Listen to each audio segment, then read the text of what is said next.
Welcome back to Unplugged with Nicki Marie. This week is week 3. I'm not going to lie. Week 2 was stressful. Vinny, my producer, was away on his bachelor party. How dare you leave me in the trenches? Never again. Anyway, we made it happen. But this week we have a special guest, Kelly Sweeney. We're going to dive right in, as I always say, and then I keep talking. We're going to dive right into this conversation. Now, what I want to remind you of is this podcast, season 1, is going to be a homage. Is that the right word? A homage? What's the word I'm thinking of? Like a tribute. Hummus. You almost said hummus. A tribute. A tribute. It's going to be a shout out. It's going to be a testimonial. We'll pick the word, Vinny. I like homage. Homage, right? Yeah. Homage. A smorgasbord? This season is going to be an homage of the people behind all the lives of Nicki Marie. So, without further ado, Kelly Sweeney, our guest today, and I go back to when I was a college field hockey coach. Did you guys know that? Oh, maybe not. Maybe you did. But I was a head coach at a university in Massachusetts, and Kelly Sweeney was one of my recruits, and she transferred from a college in Vermont down to Massachusetts, and I was her head coach, and we just bonded. I felt like Kelly was my daughter. She prepped me for motherhood in some ways. So she's here today because she reached out to me in my DMs, and she said, can I be a guest on the podcast? I would love to talk about my passion for incarcerated individuals. And I said, I didn't think this would be where we'd go. I'm still talking. See how I said cut to the chase? No, there's no cutting to the chase. But incarcerated individuals, she's a therapist and a mental health specialist with incarcerated individuals. So, Kelly, what do you do? Okay, so I am a mental health professional. You know, I am a licensed mental health counselor. I'm a therapist. And for the last, 11 years, I've been working in the prison system and providing therapy to folks in the system. Okay, so what made you reach out to me and say, I want to be on the podcast? I want to talk about this. Like, what's the passion? Well, being on a podcast is a bucket list item for me. So that was like my number one reason. But no, I feel like it's a topic that's really atypical for your listeners. But I feel like it's such an important topic. And I think it's actually going to be really interesting to everyone that listens to you, you know, moms, women, men. You do have men that listen to you, by the way. Yes. I know that because I've walked in to a unit on a prison before and seen grown officers watching you on the computer. So I know you have a very, diverse audience, but I think that for me, I feel like when would I ever get the platform to talk about what I'm so passionate about and what I love so much, which is working with this population. Yeah. And I just feel like it's not discussed enough. And I feel like it's a controversial topic. So I feel like you'll challenge me. And I feel like that's going to be really good for people to hear. Yeah. But I also think that people are misinformed. So. Yeah. And I love that because I shared with you before this, I shared with you my fears, right? There's so many incarcerated individuals in prison that we're mad at. They've ruined families. Of course. I'm just going to say it the way I think it and I fear it, right? It's a topic that's uncomfortable for me because they've done something to hurt someone, typically. Yeah. So we're mad at them, but what side of this do you want us to understand better? My life philosophy is that none of us are well until all of us are well. So I'm not saying that these people haven't done things to hurt others. I think that people that are hurting tend to hurt other people. Have you ever heard the quote, hurt people hurt people? Yes. And healed people heal people? I feel like for the most part, I'm a healed person, you know, so I want to be a vehicle to help other people heal. And that's why I feel like I'm here, like on this earth, to be a mom, but also to be a beacon of light for people that are struggling and have been traumatized and are despondent. And I just think that for your listeners, I think it's important to understand that I'm not here to defend anyone. I'm not here, to say that everybody needs to feel bad for these people or feel sympathy for these people. I'm just here because I think it's important for everybody to recognize that people that are struggling and people that are mentally ill and people that have been traumatized, they want joy too. And they don't know how to find joy within themselves. They need support. They need people that care about them. And most people don't want to walk into a prison every day. Most people are all set with that. And for me, it's like my favorite place to be. It's where I feel in my flow. It's like I feel like I'm doing what I'm supposed to be doing. Oh, I love that. She was so nervous 5 minutes ago, and you're just already speaking truth that is so important for us to hear. I love what you've already said. So take me through when you are working with somebody who is accepting your help, who is willing to hear the hard stuff. What is that experience like? Take it through your seat and their seat. What are you seeing? It's really life-changing for me. I'll say that the only people that are going to get help in prison are the people that want help, right? Because it is a revolving door. We know that. There's stats to sort of demonstrate that. I don't want to get into any stats. Right. But we know that in our country, there's a lot of recidivism. There's people coming in and out. But I think it's just like anything else in life. Whatever you put into it, you're going to walk away with. So I've worked with a lot of incarcerated individuals who maybe are not ready to heal, but I've worked with a few that are, and it is transformative to see. It is like my life's work. It's like the best feeling in the world. I think that for me, I want everybody that comes in my path to find joy and to heal and to recognize love within themselves and be the best version of themselves. And I think that this population in particular, it's hard to help them see that. They've been through a lot and they're in a dark place. But I feel like I've met some of the deepest souls in the darkest place.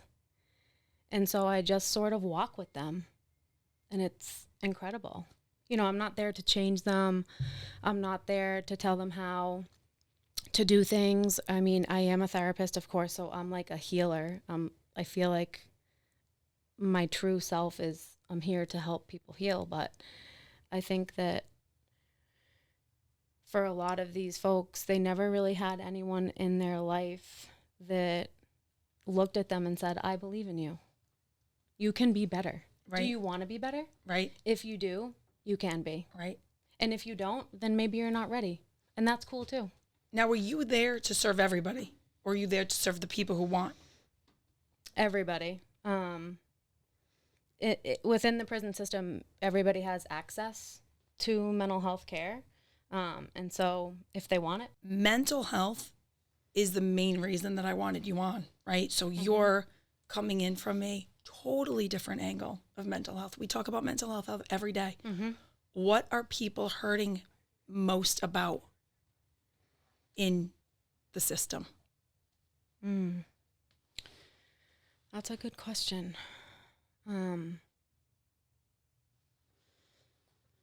I think a lot of people that enter the system grew up in an environment where the culture cultivated around them was really negative, and they did not have the opportunity to form healthy attachments with their parents or with their siblings, and definitely not with themselves. And most of them were just dealt a really shitty deck of cards. I mean, I think good people do bad things, and I think bad people do good things, and I don't even really like the terms good and bad. But I think that, we all know somebody that we love that's either struggled with addiction or maybe done something that they're not proud of, or maybe we know somebody that has ended up in the system, and we know a different side of them and we love them and we don't have conditions for them, and then they fall into this path and they lose themselves and they end up in a really bad situation. And so anytime I come in contact with someone in my work, I try and remember that, because like that could be my father, my mother, my brother, a family member, and somebody loves this person. And I always keep that at the forefront, because I don't know, anything could happen at any point in time, right? We're all subject to human error, and we all could fuck up majorly at any point in time. And if I did, either accidentally or because I lost myself, I would hope somebody would still like see my true self in me and love me through that. So that's what you do. Yeah. So you show up and you love these people and you see them. In a really weird way. You do. You told me. I mean, way back before this podcast ever existed, we went to a women's conference together. Yes, we did. And we drank. We had some wine at the bar, and we just talked about this. And I said, "Oh my God, you like love these people." I really do. Yeah. You're such a gift. Not to in them. like a creepy way. No, I know. No, but, you in a way that I feel that they are deserving. Yeah. So I'm going to go right into what I am wondering, and if I'm wondering it, then a lot of people are wondering it. Okay. That's what I tend to think. How do we hold our kids, right? Because all we can do right now is think the kids who have grown up and gone down the wrong path. Mm-hmm. I think all we hope for as parents is that we're helping our kids go down the right path. Of course. So from a mother's perspective, which you have one already. 1.5. And another on the way in 3 weeks, which That's we had to right. move her right to episode 3. Boom. Yep. Get in here, Kel. Bump to the front of the line. To the front of the line. From a mother perspective, what are some things that you could just, off the top of your head, say, what are tools we can give our kids? I think every mother and father, I got to shout out to the fathers, because I have the best guy around. He's the best dad, so I'm going to give him a shout out. But I think as a mother, as a parent, the one thing you want for your child is for them to love themselves unconditionally, right? I mean, we as adult women have a hard time loving ourselves unconditionally. I have conditions for myself all the time. Yeah. And I fall short of them every fucking day. Right. And so we know we have to model this behavior, but I think as a mother, you just want to cultivate an environment for your children where they truly feel loved without anything attached to it. That's like the definition of unconditional love, right? No matter what you do, I'm going to love you through it. And so I think that if you're a mother and you notice like a behavior that you question in your children, or you're scared about a way that you see your child interacting with another child. I mean, I'm not a child psychologist, I'm not an expert in this, but as a therapist, as a mother, as a self-proclaimed humanitarian, I think that you have to teach your children to love themselves, because if they do, then they're only going to emanate love out to others. If we are so hard on ourselves or so judgmental of ourselves, that's going to project onto other people, of course. So I think, teaching our children to love themselves unconditionally, to accept any growing edges that they have. Like, I personally don't want to bring my children up to think that they're perfect, because none of us are perfect. I want the opposite of that. I don't want my children to reach for perfection. I want you to understand that perfection is not a goal. The goal is love yourself, be kind, be compassionate, understand that everybody is hurting in some way and everybody has their own shit that they're dealing with, and that's okay. Let's love people regardless of that. Yeah. Yeah, and I go right into accountability but also giving the tools to my kids. So this goes perfectly off of last week's episode, which was about friendship. Right. And giving your kids the tool to recognize good people around them. Right. You know, it's not like the red flag that everybody throws around on TikTok. Everybody's a red flag on TikTok. That is a toxic thought process. Yes, agreed. Everybody's got tough moments. Everybody wants to hang out with, you know, the cool kid at some point in school. Like giving your kids the tools to know that they're important, their feelings matter, but also there are boundaries in who they hang out with. Yeah. I would assume some kids go and they hang out with, could be the best kid in the world, and they get tied up with a group of friends. Sure. And they go down the wrong Right. path.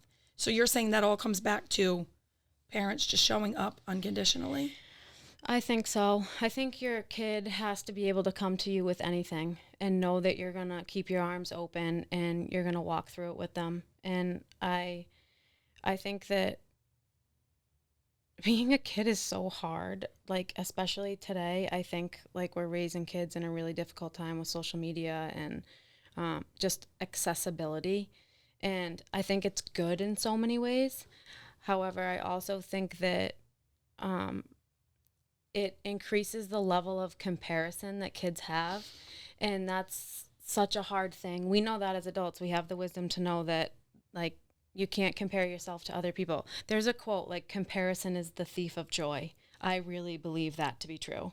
So I really think you just have to keep your arms open and be open to what your kid has to say and just know that it doesn't seem like a big deal to you, or maybe it seems trivial to you, but it's their whole life. And the way that you respond is going to inform their process going forward. Yeah. So if you can respond non-judgmentally and with an open heart and with an open mind, meet them where they're at, then you're cultivating a really healthy environment, in my opinion. So with the people that you talk to, back to that, do a lot of people have these parent issues? Definitely. Listen, and I'm putting the weight of the world on parents. I don't mean to do that, because there are some circumstances where... Well, we do have the weight of the world on us. We do. Yeah. And I'm putting on even more. I'm like, parents, you're responsible for whether or not your kid ends up... That's not what I'm saying. I'm just trying to understand the meat behind the layers of what you see most. I think parents have a really, really strong influence at the beginning, and you can't take for granted the importance of the foundation that you're setting for your children. And so the folks that I work with a lot of, I work with a lot of folks that are in a lot of pain. And of course it goes back, a lot of times to the parents and just to what that relationship looked like, or lack of relationship. But I don't think we can blame, the parents. I mean, I think in some cases we can. Like, I've heard some stories that I wouldn't wish upon anyone ever.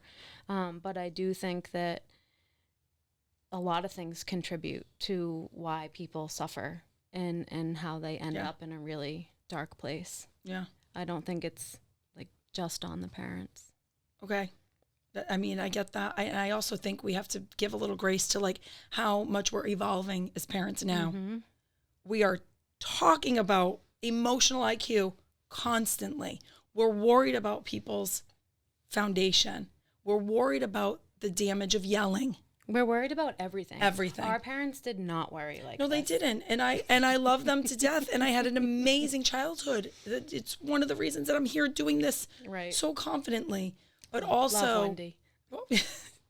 But also, I am bringing so much more to the table for my kids. And I don't say that about my parents. I say it about our generations in general are just, we're in it. Mothers today are like, we are dedicated to being the absolute best version of ourselves for our kids. And we recognize that if we don't heal, it's going to fall on them. I do want to say to the moms and dads of other generations, though, there are some of you, you just didn't need the attention for it. You know what I mean? There are a lot of really good parents that, I mean, my mother is a saint. My mother did everything right as a mother. Okay, so talk about that. You've got an audience of women, mothers, some fathers, but like it always comes back to the mom thing. I've got daughters listening. They don't have kids yet. Yeah. But there's always this, what about when I am a mom, Right. potentially? Yeah, I mean, I stress about that every single day because my mom is like cool, laid back, like unfazed. She can handle anything. And I am like very uptight, very type A, very Virgo. And I always worry, like, am I gonna be able? The notes. I know. Virgo. That's so Virgo. Haven't looked at them once though. Virgo and Leo. I'm like, look at me. I wrote this before we started. I haven't said a thing on it. Look, germs. Back to school germs. What was I was going to talk about my lip fungus. I saw that. And Didn't I was talk like, about that yet. We'll get to that. Am I supposed to talk about back to school germs? No, I would just. Anyway. No, my mom did. I feel like my mom did like so many things right. But the thing that sticks out in my mind the most is that I could go to my mom with anything. Legit anything. Like I could go to my mom and be like, Mom, I snuck out last night. Sure. And I went to a party. Sure. And I underage drank. Okay. Yeah. And go to Kat. And we're not going to say her name. And go to Mom. Yeah. And she would be like, okay, how do you feel about it? Like, how was it? Did you have fun? And we would just have this conversation and then we would move on. I was never grounded. I never got in trouble. My mom was just like, she is one of those people that has enough wisdom to understand that when you do something you're not proud of, you punish yourself enough internally. You don't need it from anybody else. I'm going to pause right there. That is huge. That's like That's gold. huge. And I had a mom like that. And I now have made myself a nervous wreck. Mm. And I could pull back and do a little more of what you just said with my own kids. I worry. They're going to do, Right. they're going to, especially with digital stuff.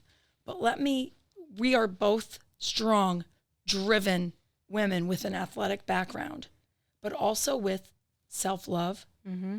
commitment to self, confidence, friendship, happy.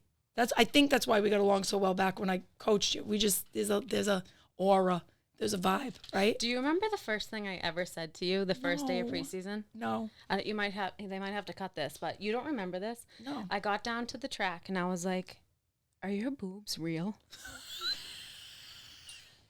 And you were like, yeah. I was like, damn. It was sisterhood.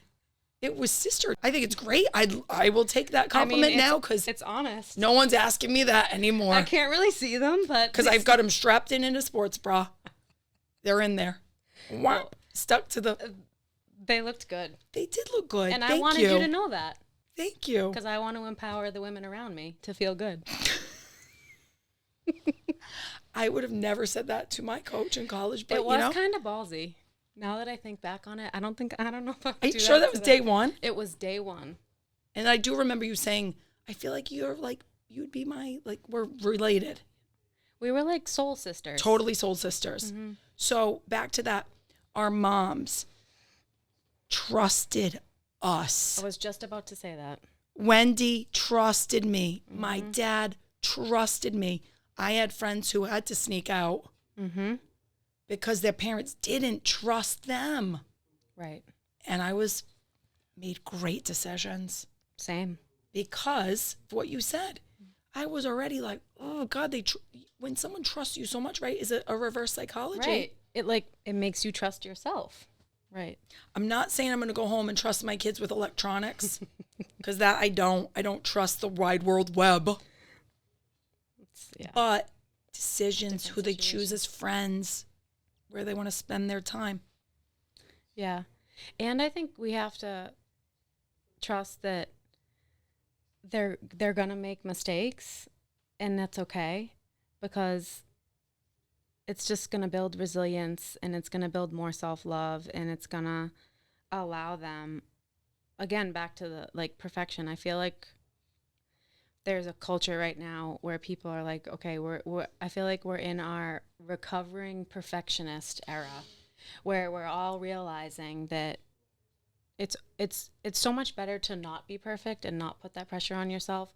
But I think for children, it's like we got to let them make mistakes. Like when I watch my daughter, I'm like, oh, I don't want her to do that. Oh, let's grab her. Oh, and my husband's really great because he's like, what's the worst that's gonna happen? She's gonna be okay. Okay, if she falls, like she's gonna get up and she's gonna be fine. And it's true because we don't want to like worry away all of their pain or intercept all of their pain and all of their mistakes because we want them to feel that because that's the human experience. Totally. There is a quote online somewhere that says, teach your kids to do dangerous things safely, right? And that's brilliant. Climbing up. I mean, we used to climb up on the playground. Now parents are hovering in the playground. I'm like, sit down. Your kids don't need you to be right at the thing at the playground. Right. Because what message are we sending? Right. I don't trust you to do this, so I'll be right here. Be cautious around water, around pools, or like I will say. Fire. Yeah. But do teach them to do like the riding the bike for the first time with the helmet on and get them to feel like, oh my God, I did this, you know? Yes. And then my daughter, 1000%. we just had a conversation today. She said, Mom, when I'm 13, can I have the basement as my, like, can this be my bedroom and everything? And I said, first thing I said is, oh, why? Those easy doors that open over there. I said, just so you know, you will, never have to sneak out of this house because you will always be able to tell me where you are. I had this conversation today. That's amazing. I said, you will always be able to tell me where you are. And she's like, yeah, right. What if I'm going to a party? She's 9, by the way, like almost 10. I was talking about parties. Yeah, because she's got a lot of my friends' kids are older. My friends' kids are older. But she's talking to me about it. Right, which is the most important part. So I said, you will always be able to tell me. And then I said, and I will have security cameras that will see you leave the vicinity. As a backup. But isn't that funny? We had that conversation today, and here we are. I know.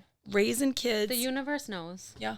So I want you to leave our guests with something tangible, right? I always feel like when I stop listening to a podcast, I want to take something from it that's going to improve my week, improve my life, change my mind. And you could really think and meditate on this one. I know that's a big ask. I mean, I like to. I'm gonna mess the order of this up. But have you ever read The 4 Agreements? Have you ever read that book? I haven't. I'm not a great reader. But I have. Why? Isn't that Tom Brady's favorite book? Is it really? Yes. The 4 Agreements? Yes. Did not know that. Yes. I have it. I have the hardcover. Okay. Perfect condition. Okay. Because I I've know- never been taught. I feel like Producer chiming in here. My background are the 4 agreements on my phone. No way. I'm I'm telling you, the universe Greatest book ever written. That's the universe Ian knows. Brownhill. Ian, you're going to be part of the show all the time, so just chime right in. Was that meant to be? That's okay, so insane. tell us that. Okay, so that was like the nugget that I was going to give to everyone. If you haven't read it, read it. But I feel like those are the 4 principles that I try and follow because I think that they're gold. So I'm going to mess up the order. Ian can correct me since it's on the back of his phone. But so I think number 1 is be impeccable with your word. So like say what you mean what you say. Number 2, always do your best, which I think we all try and do. Number 3, don't take anything personally. Let me say that again. Don't take anything personally because it's not personal. And then number 4, I might need your help with number 4, Ian. Ian, number 4 agreement. The number 4 agreement. Please. Always do your best. Okay, I already said. So I have. Number 1 is be impeccable with your word. Yep. 2 is don't take anything personally. Yep. 3, don't make assumptions. Don't make assumptions. And 4, always do your best. Yep. The don't make assumptions is a big one, especially with what we opened with. Yep. Don't make assumptions. Don't assume that these people that you're working with are bad people. Right. There's a lot of good. Most of them are not. That was But amazing. with everyone. Yeah. Right? Yeah. Every single person. But that's the lesson is mental health at the bottom of the barrel. Technically, we just went there. We didn't even go into what you do in the emergency rooms. We didn't. That's I mean, if people really love this, that's a part 2. That's Absolutely. after baby. You come back in. We talk about the emergency I room. would love to. It's So- my favorite topic. I think what I loved is the closing on that. Kelly Sweeney, my girl, I'm still coaching your world. I will always call you coach. Thank you can't for being call here. you. That was beautiful. You did an amazing job. You changed my mindset for the week, and I hope you did for others. Remember, Unplugged with Nicki Marie can be found on YouTube, Spotify, Apple Music, link in bio. Holly, girl, you want to do a dab with me? I've never done a dab. You just do it. Dab. Love you. Holly, girl, stay for more.